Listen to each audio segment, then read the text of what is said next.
आदाब नाजरीन, मैं रियाज मलिक आप सभी का इस्तकबाल करता हूं और लेकर हाजिर हूं हमारी खुसूसी पेशकश यंग आइकन। आज हम अपने शो के ज़रिए एक ऐसे शख्स के बारे में जानेंगे कि जिसकी ज़िंदगी मेहनत, जद्दोजहद और कामयाबी की एक ज़िंदा मिसाल है। चंडीगढ़ से ताल्लुक़ रखने वाले इस शख्स ने एक मॉडल, फिटनेस इन्फ्लुएंसर और एक खिलाड़ी जिन्होंने अंडर 19 लेवल पर क्रिकेट खेलकर स्टेडियम मोहाली पीसीए में अपने जौहर दिखाए। साथ ही mister Chandigarh, mister north India, mister India, strong man of Delhi, strong man of India और mister Asia nature body building जैसे बड़े एजाज़ात अपने नाम किए। आइए इस्तकबाल करते हैं सरफराज अंसारी का। सरफराज सिर्फ ताकत की अलामत नहीं बल्कि नज़्म ज़ब्त, मुस्तकिल मिजाजी और मजबूत इरादों की पहचान है। सरफराज साहब, हमारे शो यंग आइकन में आपका इस्तकबाल है। जी, बहुत बहुत शुक्रिया। सबसे पहले मैं आप लोगों को बहुत बहुत धन्यवाद बोलना चाहूँगा, क्योंकि आप लोगों ने मुझे अपने लाइफ की जर्नी और जो अचीवमेंट्स है वो सब बताने का मौका दिया। आप काबिल हैं, आपकी कोई काबिलियत है, उसी के बिना पे आज आप हमारे शो का हिस्सा बने हैं। और जैसा हमारी रिसर्च में सामने आया सरफराज के आपकी जो बचपन की ज़िंदगी है वो बहुत मुश्किलात में गुजरी है। बस बल्कि बचपन की ज़िंदगी नहीं, एक लंबा ज़माना जब से इंसान होश संभालता है और जवान होने तक वो मुश्किलात बहुत बड़ी बड़ी हैं। तो मैं आपसे जानना चाहूँगा कि किस किस तरह की मुश्किलात से गुज़र कर आप दूसरे शहर तक पहुँचे, चंडीगढ़ तक पहुँचे। बहुत गरीब परिवार में जन्म हुआ था और यहाँ तक कि जब स्कूल में पढ़ने जाते थे जी, तो स्कूल की फीस देने के भी पैसे नहीं होते थे कभी जी। तो कभी कभी ना बचपन से एक माइंड सेट करना पड़ता है अपना जी। कि या तो हम जो चल रहा है वो चलने दें लाइफ में, या फिर हम कुछ हटके करें जो एक एग्जाम्पल सेट करें और अपने स्टेट, अपने इंडिया का नाम रोशन करें। तो बचपन से एक ड्रीम था कि नहीं यार, जो चल रहा है वो नहीं चलेगा जी। कुछ लाइफ में एफर्ट्स करने हैं और कुछ हटके करना है, मेहनत करनी है और एक ना एक दिन कामयाबी जरूर मिलेगी। तो वो दिमाग में चलता रहता था।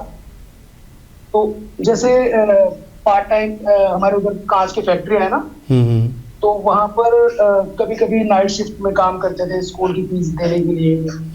तो और नाइट शिफ्ट करना और मॉर्निंग में स्कूल जाना और अपनी क्लास में टॉप करना, मतलब हर चीज में ये था माइंड में कि फर्स्ट आना। आप आगे बढ़ते रहे। जी जी जी जी। ऐसे चलता रहा और एक शौक था क्रिकेट खेलने का, बहुत जुनून था। तो जब टाइम मिलता था तो क्रिकेट खेलते थे। ये था कि अच्छा क्रिकेटर बनना है। जी जी। तो बट वहाँ पर ना फैसिलिटीज नहीं, स्टेडियम नहीं है, कोई कैंप नहीं लगते, सिलेक्शन नहीं होते। तो ये था कि जब थोड़े बड़े हो जाएंगे तो बड़े शहर में जाएंगे और वहाँ पर ट्राई करेंगे जाकर, क्योंकि गेम अच्छा था।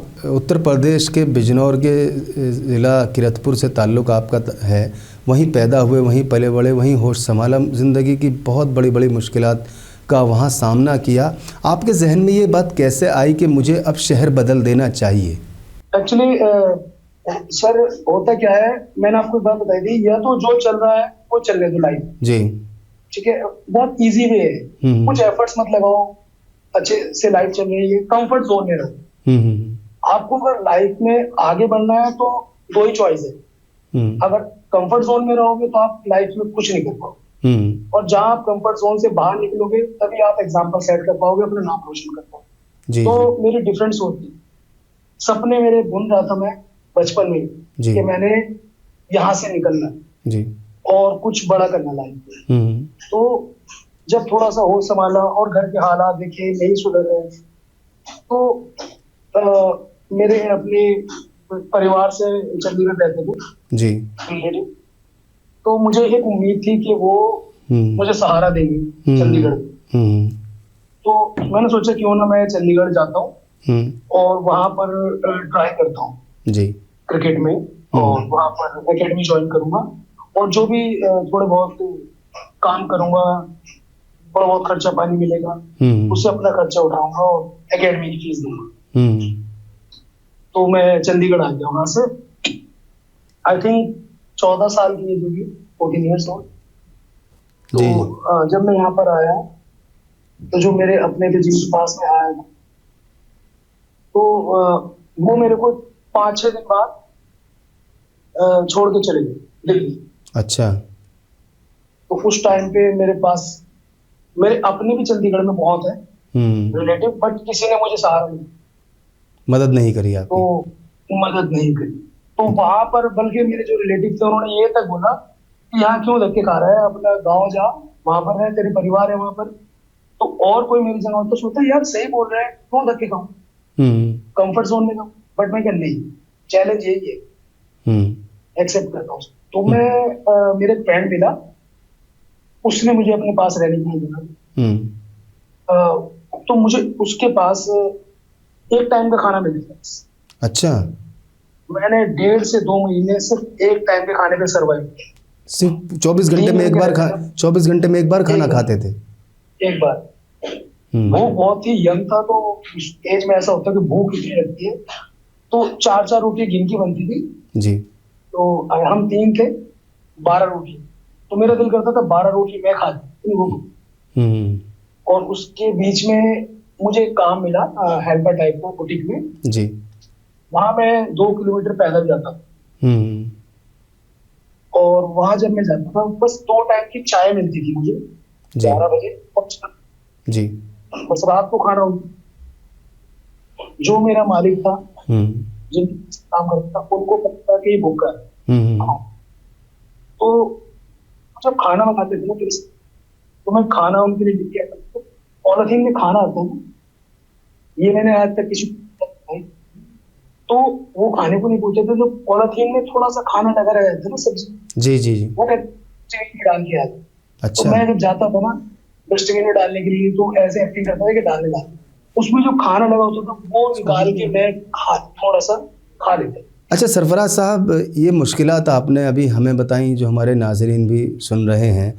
जाहिर सी बात है कि एक ऐसा वक्त, ऐसा लम्हा कि जहाँ जवानी की उम्र, जो जवानी होती है, उसमें भूख भी बहुत होती है, जिस्म को जो है तवानाई बहुत ज़्यादा चाहिए होती है, और ग़िज़ा नहीं थी आपके पास। और आपने अभी एक बहुत ईमानदारी से बात कही, अक्सर लोग इस बात को छुपा भी जाते हैं जब वो किसी मुकाम पे पहुंच जाते हैं, कि पॉलीथीन के अंदर जो खाना लगा होता था उसको भी आप साफ़ करके खाते थे। आपकी नेक नियति और आपकी दिल के साफ़ होने की तरफ इशारा करता है। और आप जहां हैं अपनी नीयत की और अपनी ईमानदारी की ही वजह से हैं आप। हमारे नाज़रीन को भी आगे पता चलेगा कि फिर आपने आगे क्या मुकाम हासिल करे। मेरा अगला सवाल आपसे है, पंजाब में जब ये सारा वक्त दौर गुजर गया परेशानी का, तो फिर आप आगे कैसे बढ़े? चंडीगढ़ में आपने पहला कदम क्या था कि जहाँ से आपको लगा कि नहीं अब कोई शुरुआत हो चुकी है? वहाँ पर मुझे थोड़ा सा खर्चे के लिए पैसे मिलने लगे जी। तो 1.5-2 महीने बाद फिर तो काफी प्रॉब्लम सी आई। कई बार पैसे मिलते थे, कई बार रोक लेते थे। तो उस टाइम पे क्रिकेट खेलना तो बहुत मुश्किल था, क्योंकि अपने आप को सर्वाइव नहीं कर पा रहा था। फिर वहां पर कुछ टाइम बाद धीरे धीरे जब मेरे थोड़ा काम आया, अर्निंग शुरू हुई, तो उसके बाद अपने बारे में क्या ही सोचता, फिर मेरी फैमिली मेरे पास आके रह गई और मेरे ऊपर बोझ बढ़ गया। तो मेरी फैमिली, मेरे मम्मी पापा, सिस्टर, ब्रदर, उन सबको संभालना शुरू किया मैंने, क्योंकि घर के हालात, माली हालात ठीक नहीं थे। तो मैं अकेला कमाने वाला, उन सब पे खर्चा उठाना, तो उसी सिलसिले में कमाने में काफी टाइम लग गया और नाइटें लगाता था मैं, काफी दिन रात मेहनत की, पैसा कमाया। फिर मेरे को एक मौका मिला। एक्चुअली मैं ना 2010 से मैं 9-10 से ट्राई कर रहा था पीसीए में जी, कि मेरा सिलेक्ट वहाँ पर एकेडमी में सिलेक्शन हो जाए, एडमिशन मिल जाए।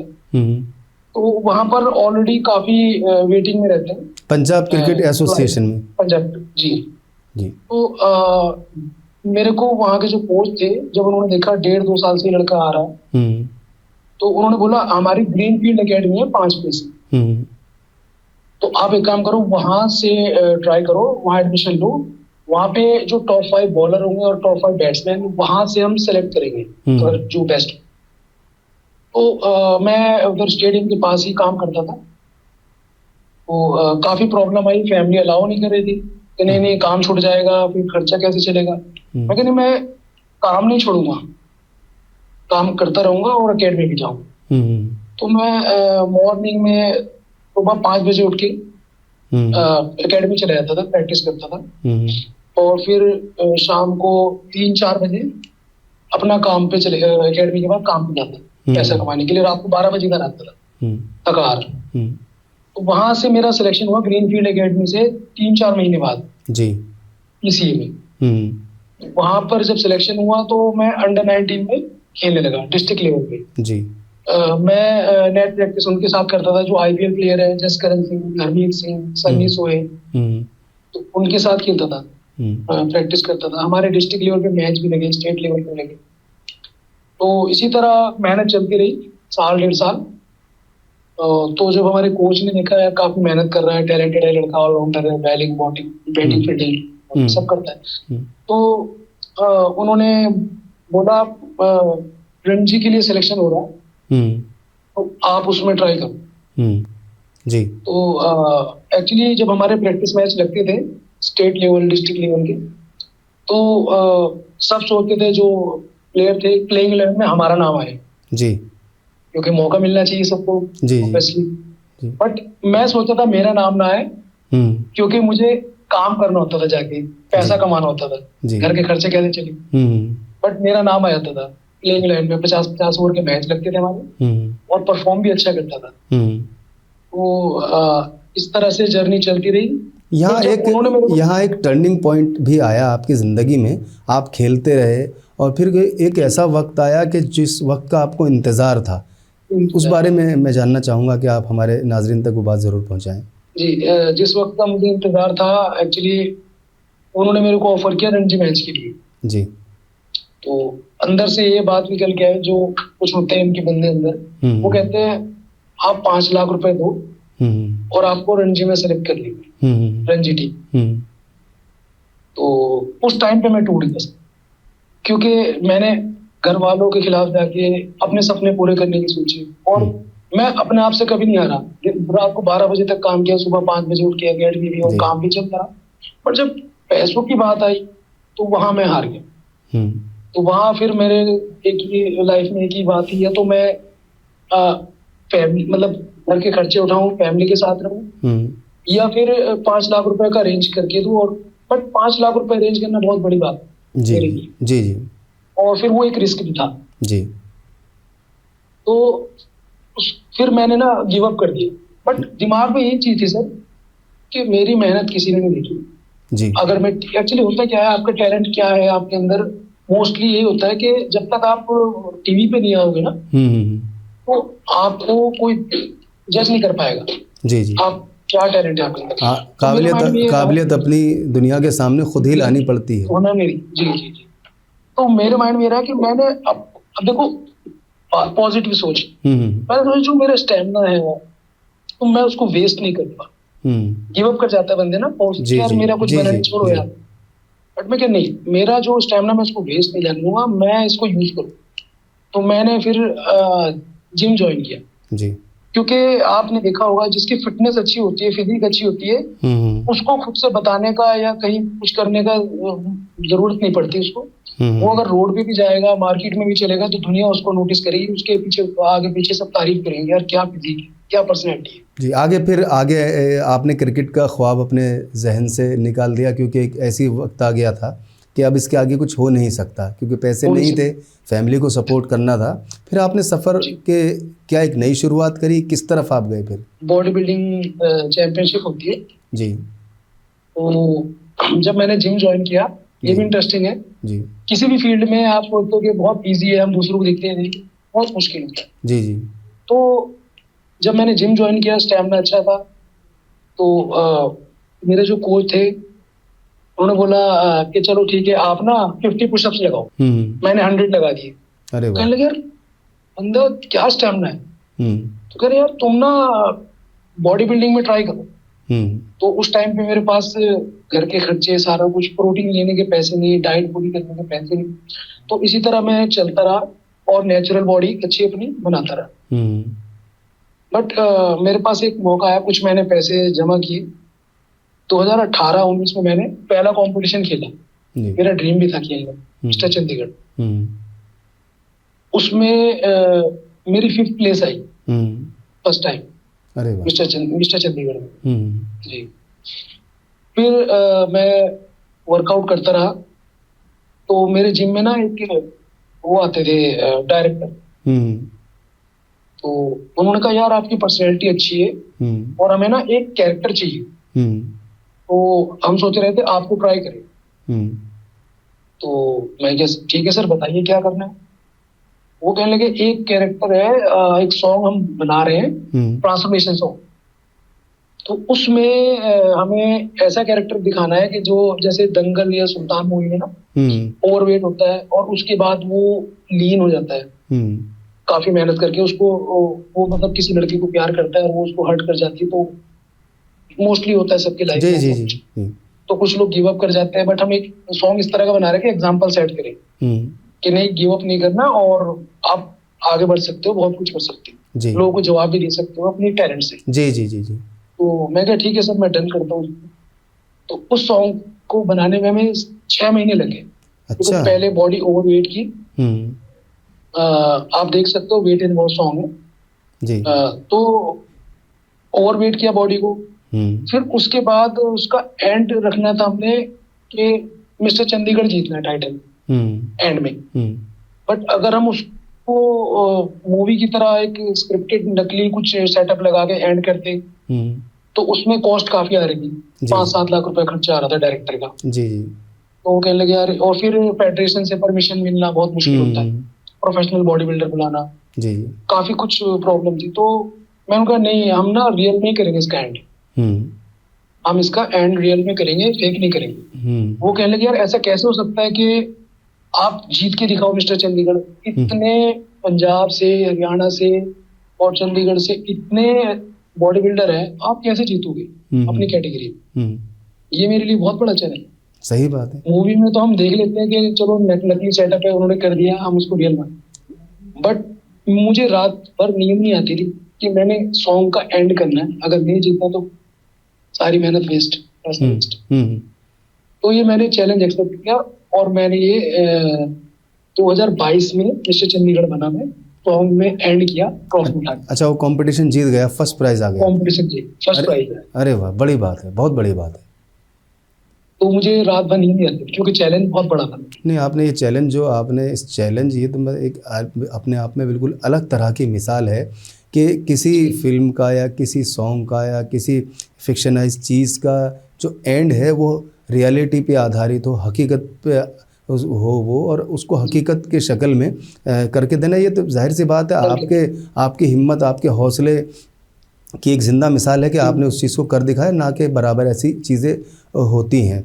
अच्छा, अभी तक के जो हमारा आपसे अभी बात हो रही है, आप बिजनौर के किरतपुर में पैदा हुए, मुश्किलात का सामना किया, चंडीगढ़ आए, एक बहुत दिन तक एक ही वक्त का खाना खाते रहे, फिर कहीं किसी तरह से क्रिकेट में एंट्री हुई, वहाँ मेहनत करते रहे, वहाँ भी नाकाम हो गए, और वहीं से फिर आप बॉडी बिल्डिंग की तरफ आए, बॉडी बिल्डिंग से जो है आपको एक सॉन्ग करने का मौका मिला। ये बार बार आपकी ज़िंदगी, आपके जो चीज़ें हैं वो आपके गोल को बदलती चली जा रही थी, बार बार बदल, कभी मुश्किलात, हर तरह की परेशानी आपके सामने लाके, बट गिव अप नहीं किया। जी जी, आपने गिव अप नहीं किया और अपनी फिटनेस को बरकरार रखा। मेन चीज है आपकी फिटनेस, स्टेमिना और आपका जुनून जी, उसको वेस्ट नहीं करना। प्लेटफॉर्म बहुत है अपने पास। जी जी। तो जब ये सॉन्ग किया, काफी सॉन्ग किए मैंने पंजाबी हरियाणवी, उसके बाद एक चैलेंज था मेरे लिए। अच्छा, मैंने उसके बाद मिस्टर चंडीगढ़ के बाद strong man of India title जीता दिल्ली में, और मिस्टर एशिया और मिस्टर इंडिया काफी टाइटल जीते। मतलब मैं मरने से भी बचा हूँ। अच्छा। क्योंकि एक बॉडी बिल्डर ने मेरे को चैलेंज किया था कि ये मिस्टर इंडिया, मतलब कुछ कंट्रोवर्सी हो गई थी, तो मैंने उसको ये कहा था कि ये तो मिस्टर इंडिया, मैं मिस्टर एशिया बन के दिखाऊंगा, अगर देखते रहना, अगर है तो आ जाना मैदान जी। तो मतलब काफी कुछ हुआ था। तो उस करके मैंने एक्चुअली बॉडी बिल्डिंग में ना नमक पानी बंद करना पड़ता है जी कई दिनों तक, तो गला बंद सूख जाता है हमारा, और मतलब डिहाइड्रेशन होती है, बॉडी क्रैम्प पड़ जाता है। तो वो चैलेंज एक्सेप्ट किया था, बहुत मुश्किल हुई थी, बट टाइटल जी। तो अभी उसके बाद एक लाइफ में मुझे मौका मिला काफी इंटरेस्टिंग है। एक रियलिटी शो है जी, टीवी रियलिटी शो,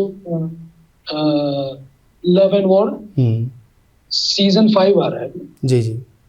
तो मुझे किसी ने बोला कि, मैंने उनको बोला मैं ट्राई करूंगा इसमें, तो वो हंसने लगी। वो बोलती कि नहीं नहीं, ये ना ऑल इंडिया से इतने लाखों कंटेस्टेंट ट्राई करते हैं ऑनलाइन, कि तुम्हारे बस की बात नहीं है। लाखों लोग हैं इंडिया में, लड़के लड़कियां जो कंटेस्टेंट हैं, तो तुम कहाँ पार्टिसिपेट कर पाओगे, तुम्हारा कहाँ सिलेक्शन होगा। मैं कहा ठीक है, देखते जाओ। तो मैंने ऑनलाइन ऑडिशन दिया अपना,